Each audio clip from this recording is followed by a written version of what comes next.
Hello master.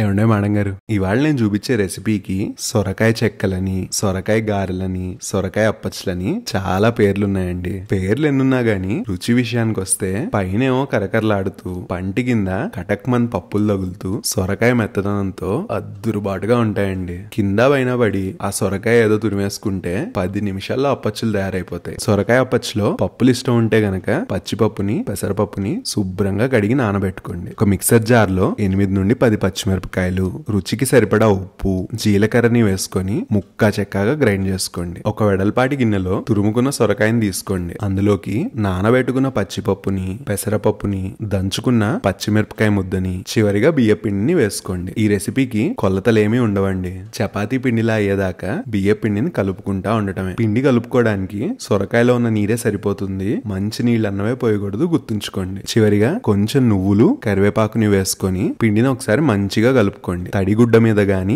లేదా butter paper మీద గాని కలుపుకున్న పిండి ముద్దను పెట్టుకొని మరీ పల్చగా కాకుండా, అలా అని చెప్పి మరీ మందంగా కాకుండా ఒత్తుకోండి. అప్పచ్చి సమాంతరంగా వేగడానికి మధ్యలో కన్నాన్ని పెట్టుకోండి. బాణల్లో నూనె మంచి కాక మీదకి వచ్చిన తర్వాత పొయ్యి కింద సెగ మధ్యస్థంగా ఉంచుకొని చేతులు కాల్చుకోకుండా అప్పచ్చిని ఒక్కొక్కటిగా నూనెలోకి దించుకోండి. డీప్ ఫ్రై చేయడం ఇష్టం లేకపోతే గనక బాణల్లో కొంచెం నూనె వేసుకొని తపాళ చెక్కలాగా వేపుకోండి. ఈ సొరకాయ అప్పచ్చుల్ని మరీ చెక్కల్లాగా గట్టిగా వేపుకోకండి. ఇవి కొంచెం మెత్తగా ఉంటేనే రుచి బాగుంటుంది. అంతే అండి. పైన కరకరలాడేలాగా లోపల మెత్తగా ఉండేలా చూసుకొని అప్పచ్చుల్ని నూనెలో నుండి తీసేసుకుంటే సూపర్ గా ఉండే సొరకాయ అప్పచ్చులు తయారైపోతాయి.